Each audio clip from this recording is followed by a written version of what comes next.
ফেরাউনের কাফন কেনার টাকা পাওয়া যাবে না, কবর দেওয়ার মাটি পাওয়া যাবে না। সেই দিন আসতেছে, সেই দিনের প্রস্তুতি নেন। ফেরাউনের লাশ কোন নদী থেকে ডুবুরিকে দিয়ে উঠানো হয় নাই। এই ফেরাউনদের লাশও বাংলাদেশের মানুষ ডুবুরি দিয়ে উঠাবে না, কোন হুজুর জানাজা পড়বে না, কোন কবর এই লাশ নেবে না। সেই দিনের অপেক্ষায় বাংলাদেশের 20 কোটি মানুষ মির্জাফরের খাসিদি বেগম মনে করে, এবং সেই দিনের জন্য স্মরণ করিয়ে দিচ্ছি মির্জাফরদের করুণ পরিণতির কথা।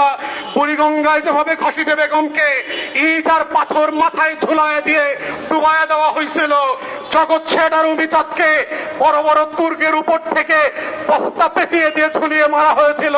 সেই খবরের কথাগুলো মনে রাখেন, ফেরাউনদের পতনের কথা মনে রাখেন। কেবলমাত্র ছাগল দিয়ে কয়েকটা বেনুজিয়ার আর মতিউরের চেহারা আসছে, মাছি আর মশা দিয়ে